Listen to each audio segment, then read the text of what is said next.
برادران ملت اسلامی، السلام علیکم ورحمۃ اللہ وبرکاتہ۔ الحمد للہ الحنان المنان الذي خلق الانسان وعلمه البیان، والصلاة والسلام على رسوله سید الانس والجان وعلى آلہ واصحابہ ذوی الخیر والاحسان، اما بعد فاعوذ باللہ من الشیطان الرجیم، بسم اللہ الرحمن الرحیم۔ والسابقون الاولون من المہاجرین والانصار الذین اتبعوهم بإحسان رضی اللہ عنہم ورضوا عنہ الی آخر هذه الآیہ، صدق اللہ مولانا العظیم۔ بارگاہ رسالت مآب صلی اللہ علیہ وسلم میں درود پاک کا ہدیہ پیش کریں۔ اللہم صلی علی سیدنا و مولانا محمد معدن الجود والکرم وآلہ واصحابہ الکرام وابنہ الکریم وبارک وسلم صلاة دائمتا سرمدا ابدا۔ عزیزان گرامی وقار، نبی پاک صلی اللہ تعالی علیہ وسلم کی صحبت اور ان کی معیت جن پاکیزہ نفوس کو ملی ہے وہ دنیا کے سب سے عظیم ترین لوگ ہیں، یعنی صحابیت کا درجہ جس نے پا لیا وہ قیامت تک پیدا ہونے والے انسانوں میں سب سے بہترین انسان ہے۔ اسی لیے ان کے متعلق اللہ نے قرآن میں فرمایا اللہ ان سے راضی ہوا اور وہ اللہ سے راضی ہوئے۔ ایک بات آپ ذہن نشین کر لیں کہ حضور پاک صلی اللہ تعالیٰ علیہ وسلم کے کل صحابہ، ان کی تعداد اللہ اور اس کے رسول بہتر جانتے ہیں، 1,20,000 یا 1,30,000 جتنے بھی صحابہ اکرام تھے۔ صحابی کون تھے، کیسے لوگ تھے، اس سلسلے میں آپ کے سامنے بات رکھتا ہوں۔ پہلی بات تو یہ ہے، صحابی کہتے کسے ہیں؟ جس نے رسول پاک صلی اللہ تعالیٰ علیہ وسلم کو ایمان کی حالت میں دیکھا یا حضور کا زمانہ پایا، ایمان کی حالت میں ہی دنیا سے انتقال بھی کیا، اسے صحابی کہا جاتا ہے۔ نبی پاک صلی اللہ تعالیٰ علیہ وسلم کے زمانے کو اور آپ کی صحبت کو جو پا لیا ایمان کی حالت میں، اور پھر ایمان کی حالت میں ہی دنیا سے رخصت ہوا، وہ کیا ہے؟ صحابی ہے۔ وہ صحابی ہے۔ وہ خواب کی آنکھوں میں دیکھنے کی بات نہیں ہے، بلکہ بیداری کے ساتھ۔ اب میں آپ کو یہ بات بتا دوں، فرمایا گیا ہے کہ قیامت تک جتنے اچھے لوگ پیدا ہونے والے تھے، سب سے اچھے لوگ، ان سب میں کو چن کر کے اللہ نے رسول پاک کا صحابی بنا دیا۔ جو سب سے بہترین انسان پیدا ہونے والے تھے قیامت تک، ان میں سے ہر ایک کو اللہ نے چن کر کے رسول اللہ کا صحابی بنایا، اور ان کے متعلق قرآن پاک میں جا بجا آیتیں آئی ہیں صحابہ کے متعلق۔ اللہ فرماتا ہے وَكُلًّا وَعَدَ اللَّهُ الْحُسْنَى، جتنے ہیں سب کے لیے اللہ نے حسنہ کا وعدہ کیا ہے۔ حسنہ کیا ہے؟ جنت کا وعدہ فرمایا۔ سب کے لیے اللہ تبارک و تعالیٰ نے خیر کا وعدہ فرمایا۔ کون؟ وہ صحابہ کے لیے۔ ان کی صفات بھی اللہ فرماتا ہے ان الذین یحبون، اللہ تعالیٰ فرماتا ہے ان اللہ یحب الذین یقاتلون فی سبیلہ صفا کأنہم بنیان مرصوص، بے شک اللہ تعالیٰ ان لوگوں کو بے حد پسند فرماتا ہے کہ جب یہ جنگ میں جاتے ہیں ایسی صف بناتے ہیں جیسے سیسا پلائی ہوئی دیوار ہو، مضبوطی تھی ان کے اندر۔ وَأَمْرُهُمْ شُورَىٰ بَيْنَهُمْ، ان کے آپس میں معاملہ شورا سے ہوتا ہے، مشورے سے ہوتا ہے۔ ان کی صفات قرآن پاک میں جگہ جگہ رب تعالیٰ نے فرمایا ہے، کئی جگہ پر رسول اللہ کے صحابہ کا ذکر آیا ہے۔ یہ آج میں آپ کے سامنے بات اس لیے رکھ رہا ہوں کہ صحابہ ہماری امت کی ایسی بنیادیں ہیں کہ اگر ان کو ہلا دیا جائے تو دین پورا مکمل ہمارا تزلزل کا شکار ہو جائے گا، کیونکہ حضور پاک صلی اللہ تعالیٰ علیہ وسلم سے جو کچھ بھی سنا، جو بھی حضور کی شریعت ہے، وہ سب پہنچانے والے کون ہیں؟ وہ صحابی ہیں۔ حضور اکرم صلی اللہ تعالیٰ علیہ وسلم کی ساری تعلیمات من و عن نقل کر کے امت تک پہنچانے کا جو کردار ادا کیا ہے وہ رسول اللہ کے صحابہ نے کیا ہے۔ اگر صحابہ کو تم نے مشکوک بنا لیا تو پھر تمہارا دین پورا مشکوک ہو جائے گا، دین کے اندر شک پیدا ہو جائے گا۔ اسی لیے قاعدہ ہے ہمارے دین کا الصحابۃ کلہم عدول، جتنے صحابہ ہیں سب کے سب عادل ہیں، پرہیزگار ہیں، ان میں کسی سے جھوٹ کا شائبہ بھی ہم نہیں رکھتے۔ عزیزان گرامی وقار، یہ عقیدہ رکھنا ہر مسلمان کے لیے ضروری ہے، ورنہ اس کا دین کا نظام درہم برہم ہو جائے گا۔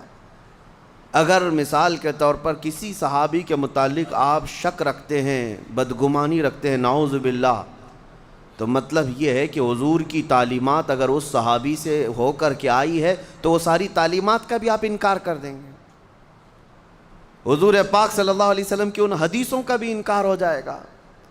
تو اس طرح ایک آدمی فلاں صحابی سے بغض رکھنے لگ جائے، خود رسول کریم صلی اللہ تعالیٰ علیہ وسلم کی حدیث سنو، اللہ اللہ فی اصحابی، حضور صلی اللہ تعالیٰ علیہ وسلم فرماتے ہیں میرے صحابہ کے بارے میں اللہ سے خوف رکھو۔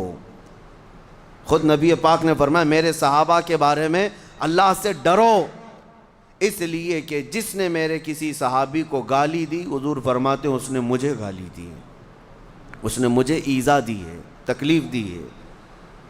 یہ نبی پاک صلی اللہ تعالیٰ علیہ وسلم کے صحابہ کیوں اس قدر معزز ہوئے کہ میرے آقا نے ان کی فضیلت میں یہاں تک فرما دیا کہ اگر تم میں سے کوئی احد پہاڑ کے برابر سونا خیرات کرے، احد پہاڑ جانتے ہیں مدینہ کے نواح میں مضافات میں واقع ہے، 10 کلومیٹر کے سراؤنڈنگ میں پھیلا ہوا پہاڑ ہے، ایک چھوٹی سی جگہ کا پہاڑ نہیں، 10 کلومیٹر لمبا چوڑا اکھنڈ ایک پہاڑ ہے۔ اس پہاڑ کے برابر اگر تم سونا خیرات کر دو، حضور فرماتے اور میرا کوئی صحابی جو کے دانے کے برابر خیرات کرے، تب بھی تمہارے سونے والی خیرات میرے صحابی کی خیرات کے برابر نہیں ہو سکتی۔ کتنی بڑی بات ہے، جو کے دانے کے برابر بھی اگر کسی صحابی نے خیرات کیا، ان کے اس عمل تک پوری امت نہیں پہنچ سکتی۔ کیوں؟ ان کو جو حاصل ہے وہ صحابیت کا شرف حاصل ہے، نبی پاک صلی اللہ تعالیٰ علیہ وسلم کی صحبت حاصل ہے، اور یہ دنیا کی سب سے عظیم ترین چیز اللہ نے انہیں عطا کی ہے۔ آپ سوچ سکتے ہیں کہ قرآن پاک میں اللہ تعالیٰ فرماتا ہے انما یرید اللہ لیذھب عنکم الرجس اہل البیت ویطہرکم تطہیرا۔ اللہ اپنے رسول کے متعلق فرماتا ہے اللہ یہ چاہتا ہے کہ رسول آپ کا گھرانہ خوب صاف ستھرا ہو، ہر طرح کی آلائش، ہر طرح کی برائی رسول کے گھر سے دور کی اللہ نے، یہاں تک کہ پوری زندگی بھر میرے آقا صلی اللہ علیہ وسلم کے جسم پاک پر مکھی نہیں بیٹھی، حضور پاک کے جسم اطہر پر کبھی مچھر نہیں آیا۔ میں آپ کو بتا رہا ہوں نبی پاک صلی اللہ تعالیٰ علیہ وسلم کی زندگی بھر مچھر اور مکھی نہیں، بلکہ اجلہ علماء کا یہ ماننا بھی ہے کہ نبی پاک صلی اللہ تعالیٰ علیہ وسلم کی پرچھائی کبھی زمین پر نہیں پڑتی۔ کیوں؟ ان تمام چیزوں سے اللہ نے اپنے رسول کو پاک رکھا ہے، عام لوگوں کی طرح نہیں رکھا۔ گھر پاک ہے، جسم پاک ہے، تو مجھے آپ بتاؤ کہ اللہ اپنے رسول کے جو دوست ہیں ان کو پاک نہیں رکھے گا؟ حضور اکرم صلی اللہ تعالیٰ علیہ وسلم کے جتنے صحابہ ہیں وہ بھی پاک ہیں۔ ہم نے دیکھا ہے زندگی میں بہت مرتبہ ایسا ہوتا ہے کہ آپ کو بلیم آپ کے عمل کی وجہ سے نہیں لیکن آپ کے دوستوں کی وجہ سے بھی کیا جاتا ہے۔ ہاں، کئی مرتبہ ایسا ہوتا ہے کہ ہمارا حلقہ بڑا ہے، 40-50 لوگ اٹھتے بیٹھتے ہیں، ہر ایک کی خبر تو ہے نہیں، لیکن کوئی ایک بندہ زیادہ گٹکا کھاتا ہے، نشہ کرتا ہے، اس کا الزام بھی ہمارے اوپر آتا ہے۔ کیوں؟ ارے ان کے ساتھی تو ایسے ہیں، ان کے ساتھی تو ایسے ہیں۔ تو ساتھی کا برا ہونا بھی ہمارے اوپر الزام آتا ہے۔ اس لیے رب تعالیٰ نے رسول کے ایک ساتھی کے اندر بھی کوئی عیب نہیں رکھا کہ کہیں دنیا یہ نہ کہے کہ رسول کے ساتھی بھی ایسے تھے، نہیں، بلکہ ان کا حال تو یہ تھا، اللہ اکبر، ہاں ان کا پاسٹ کیا تھا، ان کا ماضی کیا تھا، اس سے مجھے کلام نہیں اور نہ ہی کرنا چاہیے، لیکن اللہ نے جب انہیں ایمان کی دولت عطا کی، رسول کی صحابیت عطا کی، تو ان کا حال کیا ہے؟ ایک عرب نے آدمی کا بول بالا کر دیا، خاک کے ذروں کو ہمدوش ثریا کر دیا، خود نہ تھے جو راہ پر اوروں کے ہادی بن گئے، کیا نظر تھی جس نے مردوں کو مسیحا کر دیا۔ نبی پاک صلی اللہ تعالیٰ علیہ وسلم کی نگاہ کیمیا اثر نے ان صحابہ کو کس بلند مقام پر پہنچایا، کس بلند مقام پر؟ وہ اپنی قوم کی نہیں، پوری کائنات کے محافظ بن گئے، عورتوں کی عزت کے محافظ بن گئے، امانتوں کے امین بن گئے، ہر چیز۔ میں آپ کو بتاؤں وہ اخلاق و کردار صحابہ میں ڈالے کس نے تھے، جو دنیا آج بھی اس کی مثالیں لانے سے عاجز ہے، مثالیں لانے سے عاجز ہے۔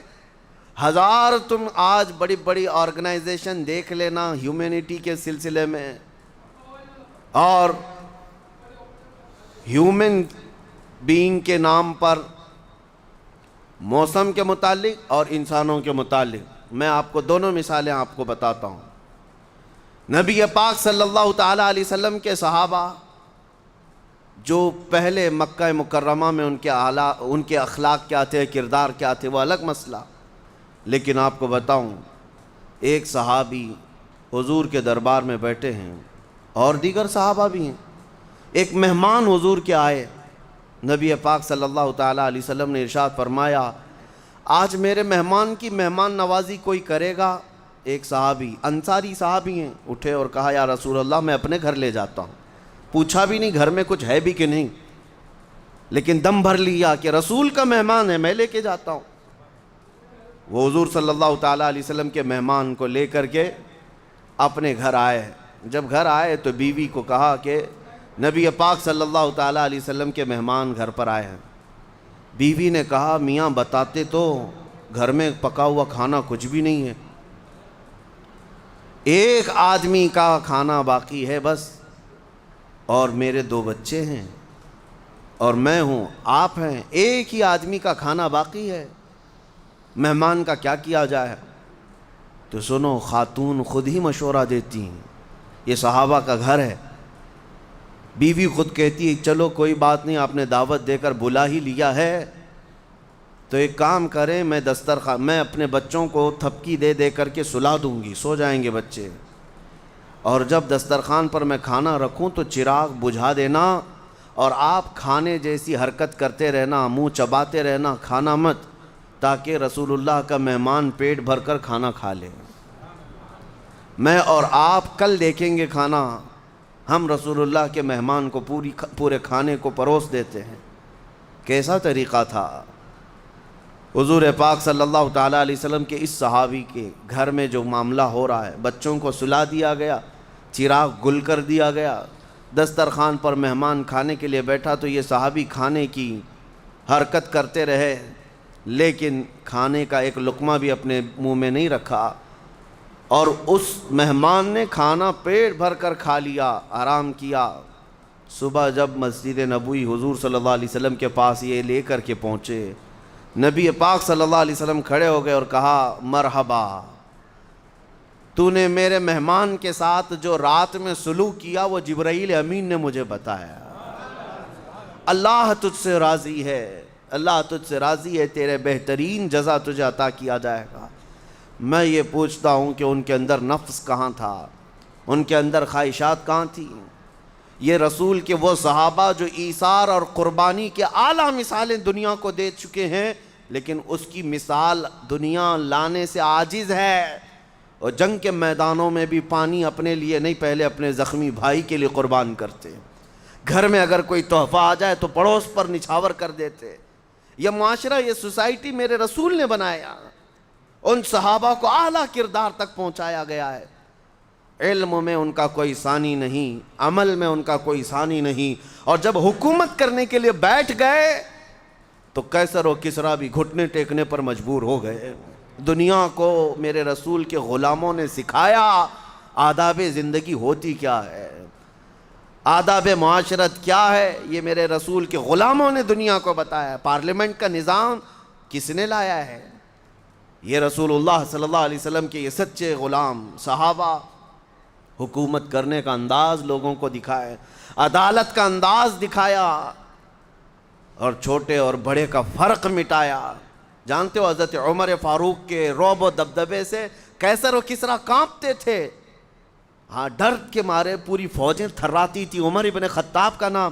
لیکن مسجد میں ایک بار کھڑے ہو کر کے پوچھنے لگے کہ اے لوگو، اگر میں اپنا کوئی نیا طریقہ شروع کر دوں، رسول اللہ کا طریقہ چھوڑ دوں، تو آپ کا کیا مشورہ؟ میرے پیچھے چلو گے یا کیا تمہارا کام ہوگا؟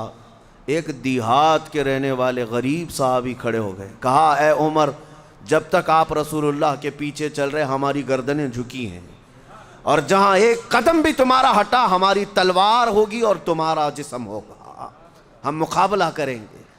حضرت عمر فاروق رضی اللہ تعالیٰ عنہ نے یہ نہیں فرمایا کہ وقت کے خلیفہ اور امیر المومنین کے ساتھ نے کیسی بدتمیزی کر رہا ہے، نہیں، گلے لگا لیا اور کہا حقیقت میں دین مصطفیٰ یہی ہے، شخصیت کو نہیں دیکھا جاتا، اسلام کی حقانیت کو دیکھا جائے گا۔ عزیزان گرامی وقار، وہ صحابہ کے مزاج میں آج آپ کے سامنے اس لیے عرض کر رہا ہوں کہ صحابہ نے سچے چہرے کو میرے مصطفیٰ کے دین کے، اللہ کی اس دین کے پوری کائنات میں پیش کیا ہے۔ آپ کو ایک بات میں بتاؤں، جب نجاشی بادشاہ کے سامنے صحابہ کا ایک قافلہ گیا تھا، وہ حبشہ کا رہنے والا بادشاہ، عیسائی بادشاہ، اور اس کے بعد جب یہ وفد گیا صحابہ کا کہ ہم یہاں رہنے کے لیے آئے، ہمیں پناہ دی جائے، مکہ والے بڑا ظلم کرتے ہیں، اس نجاشی بادشاہ نے کچھ سوالات کیے تھے۔ سب سے پہلے حضرت جعفر طیار یہ محفل میں حاضر ہوئے بادشاہ کے سامنے، بادشاہ نے پوچھا بتاؤ تو صحیح تمہارا دین ہے کیا، اس دین کی اسپیشلٹی کیا ہے، خصوصیت کیا ہے؟ حضرت جعفر طیار نے ایک ہی جملے میں اپنے دین کی ڈیفینیشن بتائی تھی، ایک جملے میں انہوں نے یہ ارشاد فرمایا تھا، ہمارا رسول وہ ہے جو مخلوق کی عبادت سے نکال کر خالق کی عبادت پہ لگاتا ہے۔ بس یہ دین کی ڈیفینیشن ہے، مخلوق کی عبادت سے نکال کر، کوئی بھی مخلوق کی عبادت نہیں، کوئی نہیں، چاہے کوئی اوتار سمجھے، چاہے کوئی کچھ سمجھے، ہے تو مخلوق۔ میرا دین یہی ہے، اس کی خصوصیت یہی ہے کہ یہ مخلوق کی عبادت سے نکال کر خالق کی عبادت پر لگاتا ہے۔ اب میں جو مسئلہ عرض کرنے آیا ہوں میرے عزیزو، صحابہ کا بڑا احسان امت پر ہے، بڑا احسان امت پر ہے۔ دین کا سچا چہرہ اگر وہ لے کر نہ چلتے تو دین کا نظام کیا ہوتا؟ آپ کو میں بتاؤں، جب میرے آقا صلی اللہ تعالیٰ علیہ وسلم کا آخری وقت تھا، سارا دین کس سے ہے؟ میرے نبی پاک سے۔ وہ جو نہ ہو تو کچھ نہ ہو، حضور پاک صلی اللہ تعالیٰ علیہ وسلم سے سارا دین ہے۔ صحابہ بھی ہر چیز میں میرے نبی کے محتاج تھے، لیکن وہ واقعہ، وہ حالت کیسی ہوگی صحابہ پر جب نبی پاک صلی اللہ علیہ وسلم کا آخری وقت آ گیا، جب حضور اس دنیا سے رخصت ہونے والے تھے۔ اس وقت کے حالات کتابوں میں لکھیں، پڑھ کر آج بھی رونگٹے کھڑے ہو جاتے ہیں۔ بے انتہا محبت کرنے والے صحابہ جب حضور کو اخیر وقت میں علالت میں دیکھے، حضور مسجد میں نہیں تشریف لا رہے نماز پڑھانے کے لیے، اتنی طبیعت میں علالت، نبی پاک صلی اللہ تعالیٰ علیہ وسلم کا آخری وقت جب آیا، جانتے ہیں جب روح حضور کی قبض کر لی گئی، ماں عائشہ صدیقہ کے حجرے میں تھے، سب سے پہلے جو حجرے میں داخل ہوئے حضرت ابوبکر صدیقہ ہے۔ آتے ہی نبی پاک صلی اللہ تعالیٰ علیہ وسلم کی پیشانی اقدس کو بوسہ دیا اور اس کے بعد کھڑے ہو گئے۔ حضرت عائشہ کہتی ہیں اس وقت تک تو مجھے پتہ نہیں تھا کہ رسول پاک صلی اللہ علیہ وسلم دنیا سے رخصت ہو چکے۔ حضرت ابوبکر صدیق غم کے عالم میں اندر تھے، لیکن اس وقت صدیق اکبر کا دل اور سینہ کتنا مضبوط ہوگا جو ایک لمحہ دیدار رسول سے غافل نہیں ہوتے۔ انہوں نے یہ کہا، یا رسول اللہ، جو ہونا تھا اللہ کا وعدہ ایک بار ہو چکا، اب اللہ دوسری موت کبھی آپ پر نہیں لائے گا، دوسری موت تو اب نہیں آئے گی، جو موت کا درد تھا وہ آ کر چلا گیا۔ یہ کہہ کر کے حجرے سے باہر نکلے، اعلان کر دیا، اے صحابہ، اللہ کے نبی ہم سے رخصت ہو چکے۔ وہ اپنے رفیق اعلیٰ کے پاس چلے گئے. یہ وقت کیسا ہے، سب کے سب ٹھنڈے پڑ جائیں گے. جس پر سارا معاملہ ڈیپینڈ ہو وہ تھوڑا ہٹ جائے تو حالات کیا ہوتے ہیں پتہ ہے. یہاں ہم چھوٹی موٹی چیزیں دیکھتے ہیں، کسی ایک تنظیم کا صدر ہے، کسی ایک کمیٹی کا چیف ہے، اس کے ادھر ادھر ہونے سے پوری کمیٹی پر فرق پڑتا ہے. یہ تو پورے دین کا نظام تھا. جب رسول پاک صلی اللہ تعالیٰ علیہ وسلم نے اپنی آنکھیں بند کر لی تو صحابہ پر کیا حالتیں تھی.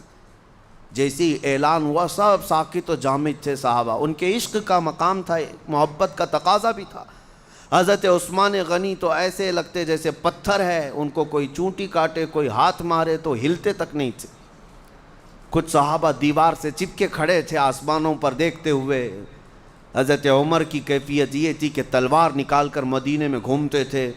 خبردار کسی نے کہہ دیا کہ میرے نبی کا انتقال ہوا، میں اس کی گردن مار دوں گا.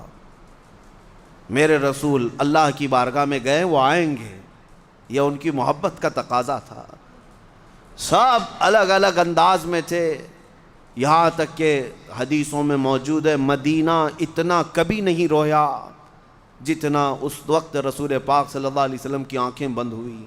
اور صحابہ نے یہ بھی لکھا ہے اس دن سے زیادہ روشن کوئی دن ہی نہیں آیا مدینے میں جب میرے آقا صلی اللہ علیہ وسلم ثنیۃ الوداع کی گھاٹی سے مدینے میں آ رہے تھے. اس سے روشن دن کبھی مدینے میں آیا نہیں. اور مدینے والے کہتے ہیں اس سے زیادہ اندھیرا کسی دن آیا ہی نہیں جس دن میرے آقا نے مدینے کو رخصت کیا، دنیا سے رخصتی لے لی.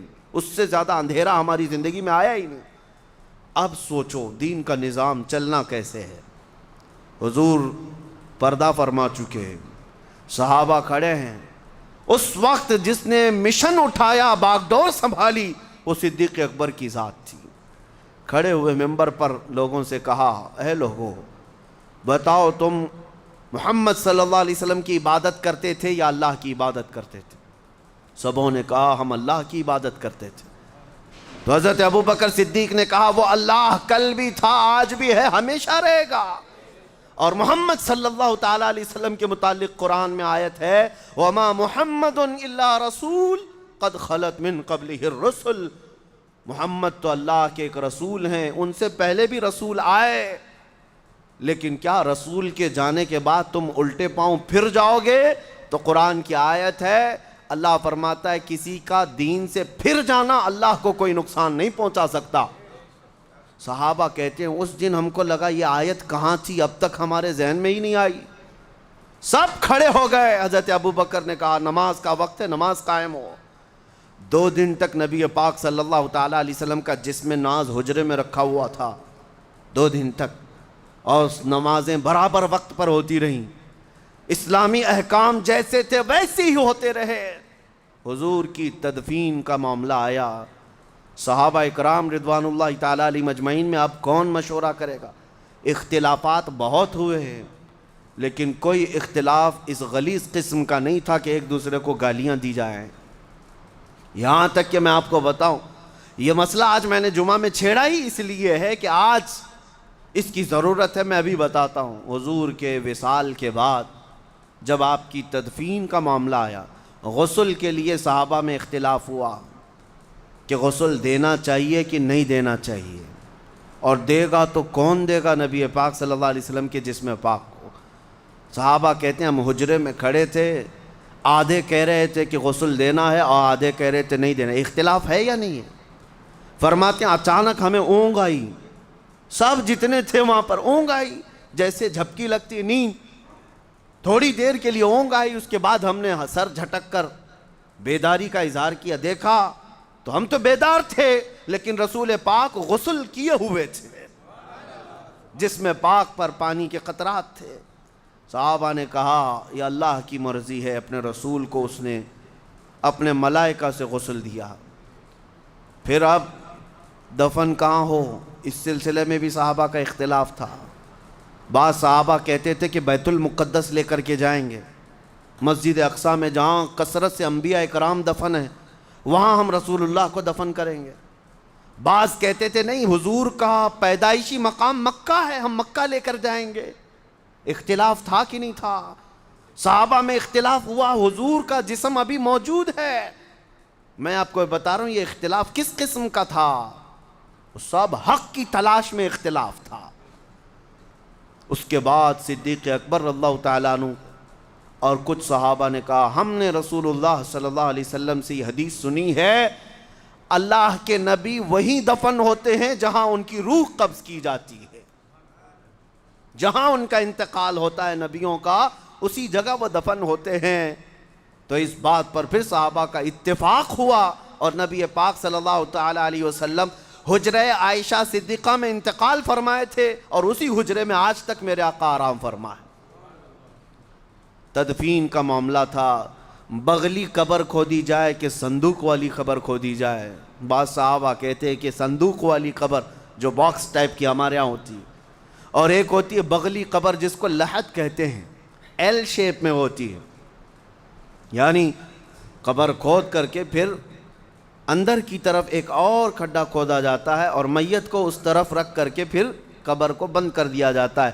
حضور پاک صلی اللہ تعالیٰ علیہ وسلم کی قبر انور کے لیے بھی اختلاف ہوتا رہا۔ پھر صحابہ نے کہا نبی پاک صلی اللہ تعالیٰ علیہ وسلم نے اپنی زندگی میں اس کا اظہار فرمایا تھا کہ بغلی قبر اچھی ہوتی ہے، مجھے پسند ہے، پھر بغلی قبر کھودی گئی۔ ہر چیز کا اختلاف رسول پاک کی حدیث پر جا کر ختم ہو جاتا تھا۔ اب میں آپ کو بتاؤں اس کے بعد دین کا نظام کون چلایا؟ حضور اکرم صلی اللہ تعالیٰ علیہ وسلم اس دنیا ظاہری سے پردہ فرما چکے، وہ اپنی قبر انور میں گئے تو دین کا نظام کیا ٹھپ پڑ گیا، ختم ہو گیا؟ سب نمازیں بند، اذانیں بند نہیں، کچھ تو منکرین ہوئے بھی، لیکن جہاد کر کے صدیق اکبر نے ہر ایک کا قلعہ ختم کیا اور میرے مصطفیٰ کے دین کو لے کر آگے بڑھتے رہے، اتنا آگے بڑھتے رہے، اتنا آگے بڑھتے رہے کہ صحابہ کی زندگی میں ہی اسلام پوری کائنات میں روشنی کے طور پر پھیل چکا تھا۔ اس کی سرحدیں نہیں تھی، صحابہ کہاں کہاں تک جاتے تھے، مصر فتح ہوا، عراق فتح ہوا، یمن فتح ہوا، فلسطین فتح ہوا، یورپ میں اسلام چلا گیا، لیکن پھر بھی ان کی سیمائیں نہیں تھی، سرحدیں نہیں تھی۔ آپ کو بتاؤں 1400 سال پہلے صحابہ کا حال یہ، عقبہ بن نافع عمرو بن عاص کے ساتھ مصر فتح کرنے والے گورنر ہیں، وہ سپہ سالار ہیں، عقبہ بن نافع یہ جرنیل ایک دن گھوڑا لے کر رات کے وقت اندھیرے میں نکل پڑے، چند ساتھی بھی پیچھے آئے، 14ویں کا چاند طلوع ہے، 1400 سال پہلے کی بات کر رہا ہوں، 14ویں کا چاند طلوع ہے، عقبہ بن نافع گھوڑے کو ایڑ لگاتے اور اچھال دیتے تھے، گھوڑا اچھلتا تھا پھر نیچے آتا تھا، اچھلتا تھا پھر نیچے آتا تھا۔ کوئی کھیل ہے، کوئی کرتب ہے، کوئی تماشا ہے؟ ساتھیوں نے پوچھا عقبہ بن نافع سے کیا کر رہے ہو آپ، گھوڑے کو ایڑ لگاتے ہو، گھوڑا اچھلتا ہے پھر آتا ہے؟ عقبہ بن نافع کہتے ہیں سارے علاقے فتح کرتے کرتے چلے گئے، میری خواہش یہ ہے کہ کاش میرا گھوڑا چھلانگ لگا کر چاند پر جاتا، میں وہاں پر میرے مصطفیٰ کا جھنڈا لہرا کر آتا۔ ان کی سیمائیں نہیں تھی، ان کی سرحدیں نہیں تھی، اسلام کے لیے وہ اتنے مخلص تھے کہ انہوں نے بیابانوں کو، جنگلوں کو، صحراؤں کو سب طے کر لیا۔ اور آج کا کم ظرف انسان ان صحابہ کے بارے میں اگر انگلی اٹھاتا ہے، اس سے بڑا بدبخت کون ہے، اس سے بڑا ہرما نصیب کون ہے، جنہوں نے ان کی محنتوں کو نہیں دیکھا۔ صحابہ کی تکالیف تمہیں پتہ ہے، مشقتیں، میاں زندگی بھر ان کے استقامت کے امتحانات آج بھی تم لے کر کے دکھاؤ، کیا ان کے ساتھ امتحانات کم ہوئے؟ ایسے امتحانات جن کو ذکر کرنے سے آج آنکھیں بھیگ جاتی ہیں، رسول پاک کے نام پر انہیں کیا ایذائیں نہیں دی گئی۔ کیا آپ کو پتہ ہے وہ سیدہ سمیہ کو مکہ میں کس طرح سے مارا گیا تھا؟ ان کے چاروں ہاتھ پیر کو گھوڑے کے چاروں پیروں سے باندھ کر گھوڑے کو دوڑایا گیا تھا، ایک ایک ہڈی سرکتی تھی، اور جب چوراہے پر گھوڑا دوڑتا ہوا آیا تو ابو جہل نے سیدہ سمیہ کی شرمگاہ پر نیزہ مار کر انہیں شہید کیا تھا۔ عمر والی خاتون تھی، صحابیہ تھیں، جان دے دیا، لیکن دین اسلام سے ایک حرف بھی نہیں ہٹنے کو تیار۔ آخری جملوں پر بھی یہی تھا، اللہ احد، میرا اللہ ایک ہے۔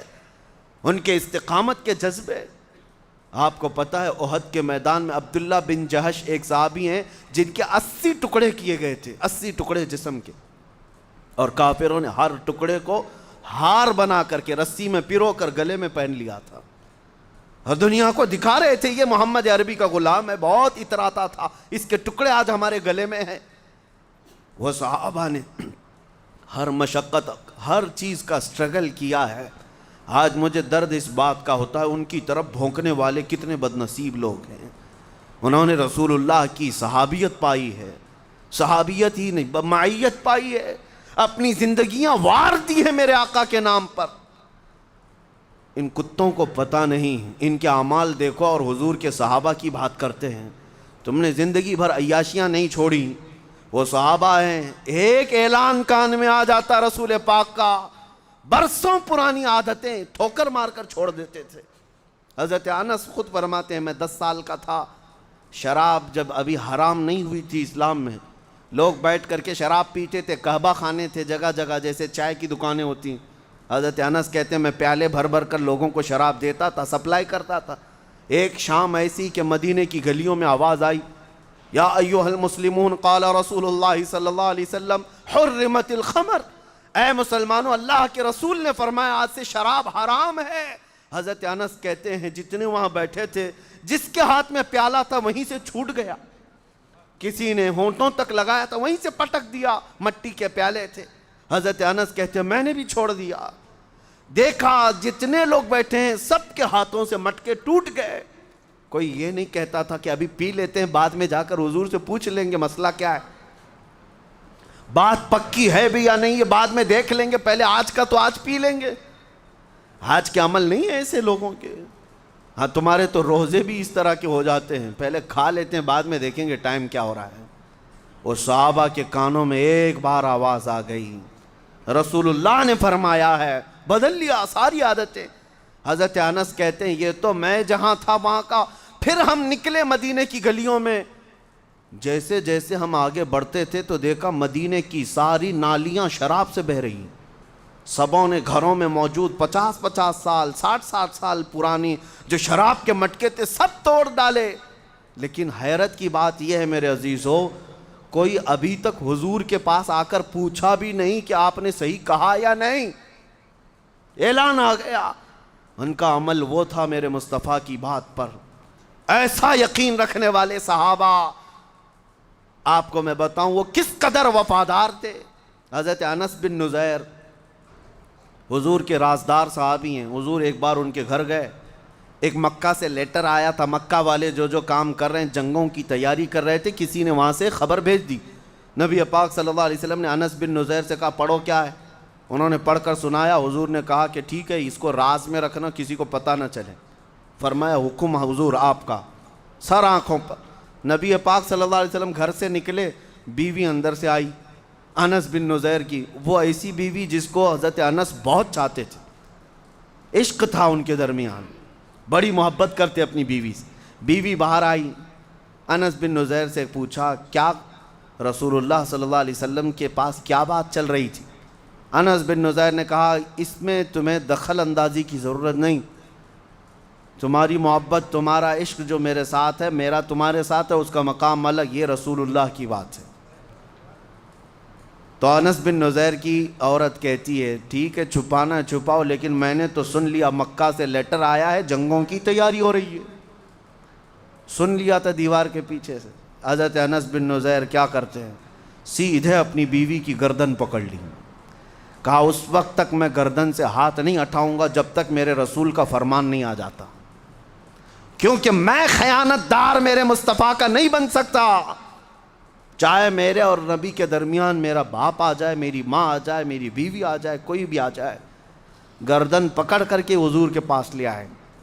ایک طرف محبت ہے، ایک طرف عشق بھی ہے، اور حضور صلی اللہ تعالیٰ علیہ وسلم کے پاس آ کر عرض کرتے ہیں یا رسول اللہ مجھ گنہگار کو معاف فرمائیں، میں نے آپ کے راز کو افشا نہیں کیا لیکن اس نے دیوار کے پیچھے سے سن لیا۔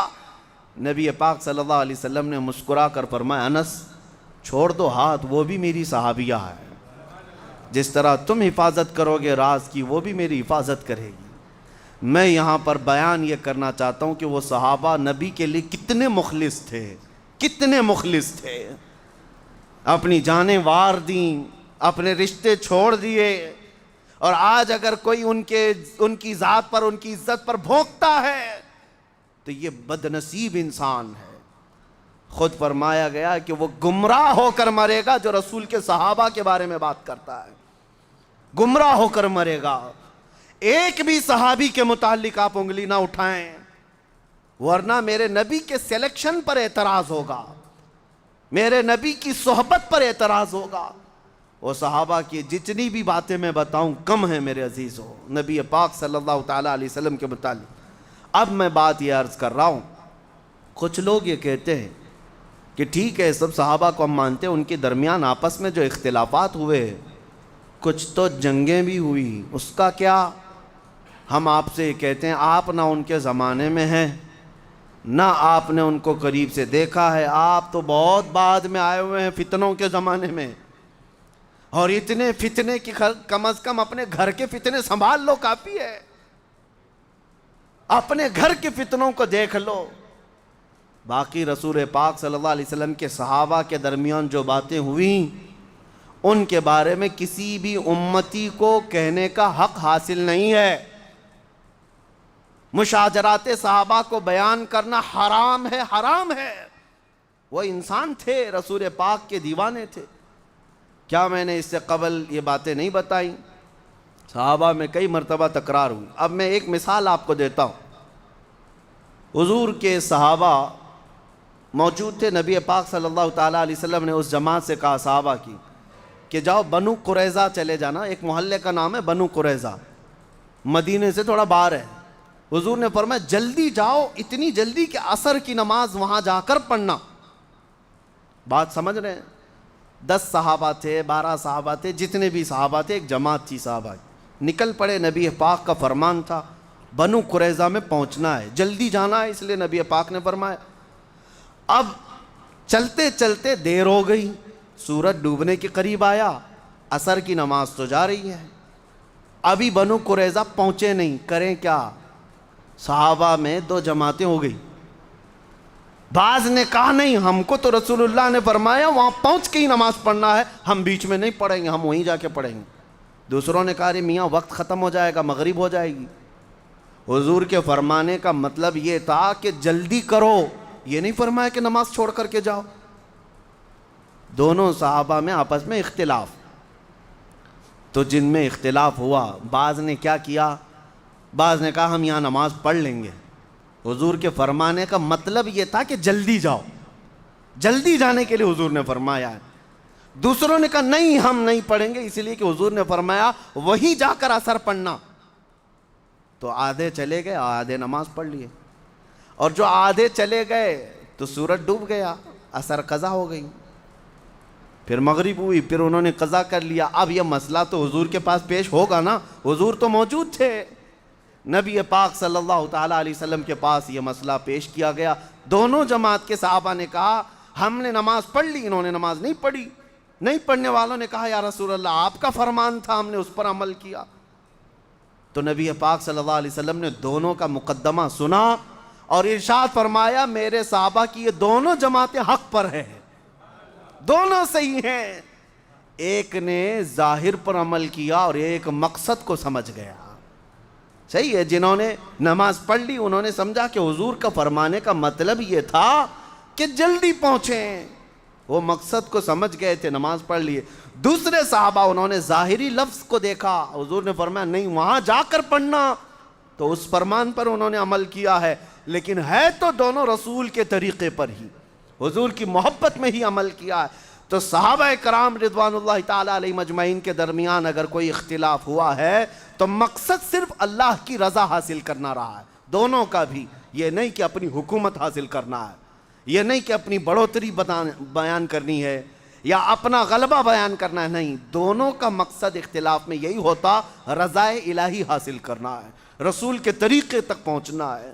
اس لیے میرے عزیزو ان کے درمیان جو بھی معاملات ہوئے ہیں، آج سوشل میڈیا پر بہت سارے مناظرین بیٹھے ہوئے ہیں، ہاں مناظرہ کرنے والے چوک پر، کٹے پر، گلی کے نکڑ پر بیٹھ کر کے وہ صحابہ پر باتیں کر رہے ہیں، بڑے بڑے صحابہ اکرام کے بارے میں کلام کر رہے ہیں۔ ان کی حالتیں ایسی ہیں کہ ان کو وضو کے 4 فرض برابر ٹھیک سے معلوم نہیں، اور صحابہ کا ایمان ناپنے چلے۔ ان سے اگر ابھی جا کر کے پوچھیں کہ غسل کی سنتیں کیا ہیں، انہیں وہ پتہ نہیں، اور یہ صحابہ کے ایمان کے بارے میں بات کر رہے ہیں۔ وہ نبی پاک صلی اللہ تعالیٰ علیہ وسلم کی شریعت کے پلر ہیں، صحابہ کھمبے ہیں، ان کھمبوں میں سے ایک بھی کریک ہوگا تو چھت نیچے آ جائے گی۔ صحابہ کی حیثیت کو سمجھو۔ اب میں آخر میں یہی کہوں گا، میرے آقا صلی اللہ تعالیٰ علیہ وسلم کی اس حدیث پر، اصحابی کالنجوم بأیہم اقتدیتم اہتدیتم، حضور نے فرمایا میرے سارے صحابہ تاروں کی مانند ہیں، جس تارے کی بھی اقتدا کرو گے ہدایت پا جاؤ گے، جس ستارے کی بھی پیروی کرو گے حضور فرماتے ہیں ہدایت پا جاؤ گے۔ اور الحمدللہ اہل سنت و جماعت کا موقف ہر زمانے میں یہی رہا کہ رسول اللہ کے صحابہ سب کے سب عادل ہیں، ثقہ ہیں، پرہیزگار ہیں، ان کے بارے میں کلام کرنا گمراہی ہے اور بدعقیدگی ہے۔ اسی لیے اہل بیت جو رسول اللہ کی آل ہے اس پر بھی انشاءاللہ میں کلام کروں گا۔ آج صحابہ کے بارے میں نے عرض کیا، یہ دونوں آنکھیں ہیں ہماری، اہل بیت رسول اللہ کی اور رسول اللہ کے صحابہ۔ درود جب آپ پڑھتے ہیں کمپلیٹ نہیں ہوتا، کب تک؟ آپ کیا پڑھتے ہیں؟ اللہم صلی علی سیدنا محمد وعلی آلہ وصحبہ وبارک وسلم۔ حضور کے ذکر کے بعد آلہ وصحبہ دونوں آتا ہے۔ اے اللہ درود بھیج محمد صلی اللہ علیہ وسلم پر اور ان کی آل پر اور ان کے صحابہ پر۔ آل کو بھی ہم جمع کرتے ہیں درود میں اور صحابہ کو بھی جمع کرتے ہیں۔ یہ اہل سنت و جماعت کا ہر زمانے میں عقیدہ رہا ہے۔ اسی کو اعلیٰ حضرت فاضل بریلوی رحمۃ اللہ علیہ نے فرمایا ہے، اہل سنت کا ہے بیڑا پار اصحاب حضور، نجم ہے اور ناؤ ہے اطرت رسول اللہ کی۔ نبی پاک صلی اللہ علیہ وسلم کے ان صحابہ کے فیوز و برکات اللہ ہم سب کے گھروں پر عطا فرمائے، قیامت تک ہماری نسلوں میں مولا عاشقان مصطفیٰ پیدا فرمائے، گمراہی اور بدعقیدگی سے اللہ تعالی ہم سب کے گھروں کو اور نسلوں کو محفوظ فرمائے۔ وآخر دعوانا ان الحمدللہ رب العالمین۔ خصوصیت کے ساتھ کچھ درخواستیں آئی ہیں اور ایک اعلان بھی ہے۔ محمود مومن صاحب ICU میں ہیں، دعا کریں اللہ تعالیٰ اپنے